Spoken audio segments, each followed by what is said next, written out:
fellow souls suffering the degradation of time.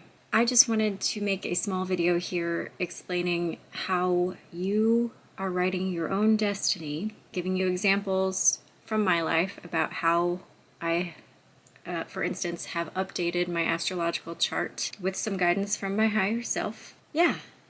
Time is just a tool that our souls are working with, and material as well. And the degradation is not forever. It's just to humble us to the extreme, because you can't be in control of a universe or even of a life or your own self without true humility. Like, you don't get to write your destiny until you achieve genuine humility, which has also integrated your divinity. So you are what most people in the third dimension would call a walking contradiction, because you do embody all of those things that we see as opposite. We think that being humble has to be opposite from being divine or considering oneself divine. Not true. Anyway, so I've had my birth time wrong for quite a while. I asked my dad through a text message when I was born, and he gave me a very precise number, so I thought he must really know what he's doing.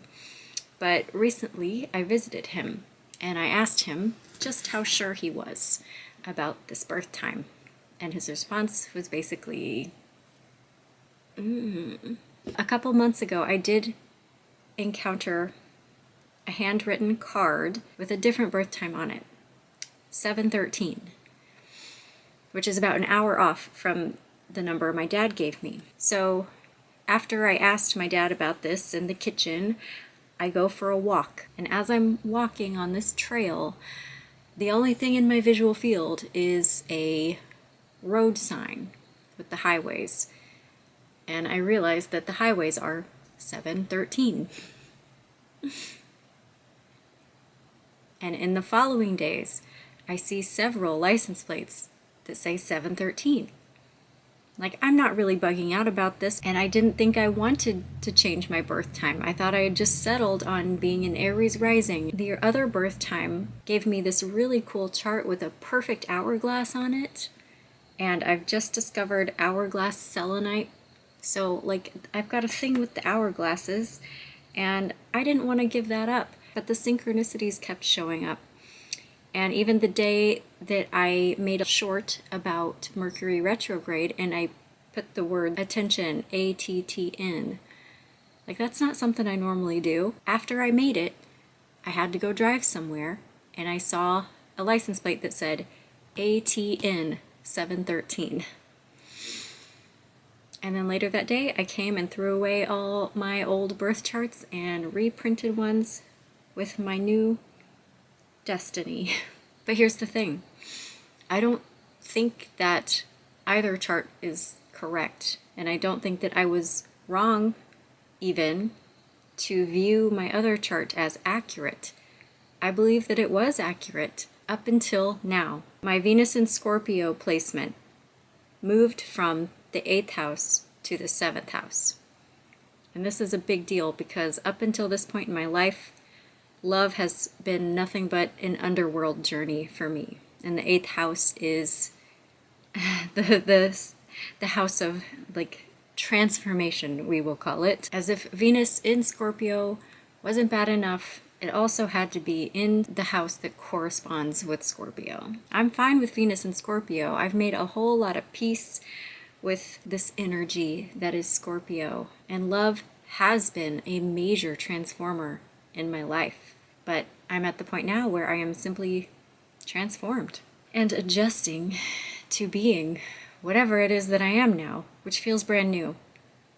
And this 1 hour time difference feels like a very gentle step towards the knowing of this new self. Because now I'm a Taurus rising. I've still got the horns. I'm still a horny thing. Like, I've never thought that I would resonate with any of the horned creatures, especially the devil, but I think spiritual realization, actualization, revelation, awakening is kind of the realization that God and the devil are one.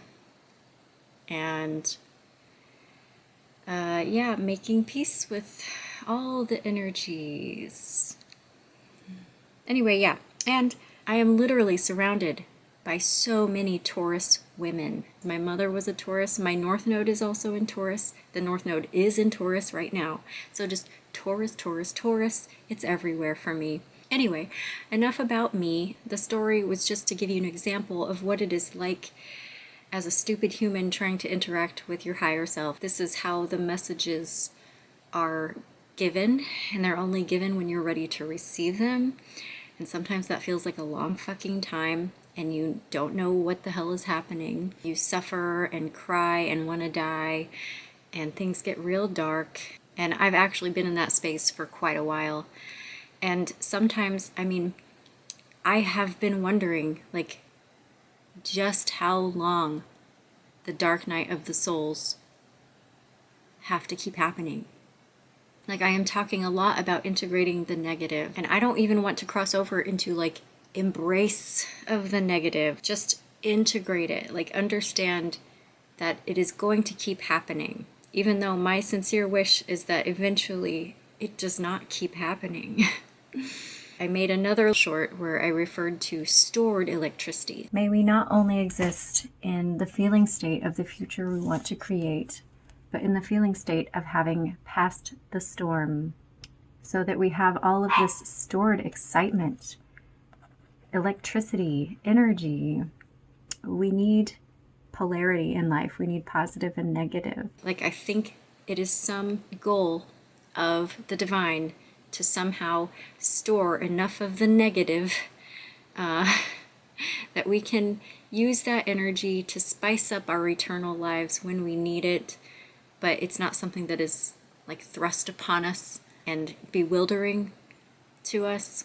I mean, I really do live my life from the vantage point of an eternal being. So really, it seems that the spiritual goal is to figure out how to exist in eternity joyfully and with love, without boredom leading to evil and violence. Just, you know, go read all of human philosophy and psychology. There's enough terror there. I feel like our negativity is all stored already in all the books that have ever been written and all the thought that humans have ever thought and all of our experience. Like, I really could just be deposited into a land of rainbows and sunshine and perfection, knowing that if I ever wanted a negative experience, I could go to the Akashic records and like pick up a book and, you know, read a few lines and then be like, oh, fuck, no, I remember now. I remember why I like the sunshine and rainbows forever, even though I have the temptation to get bored. There's the Akashic records. Just go see why you don't get bored and you just be happy. Anyway, yeah, that's it for now. My next video is going to be about romantic love, and I am going to further this conversation about the twin flame dynamic. My underworld journey through romantic love has been very transformative, and it's not enough to just cast romantic love aside. Something is happening here. I don't know what it is yet, but it's not dead. And I just watched a really great video. I'm going to go ahead and provide the link. This is what I'm going to base my discussion about romantic love on. Only my version will be a lot more positive. Okay, anyway, much love. Peace out.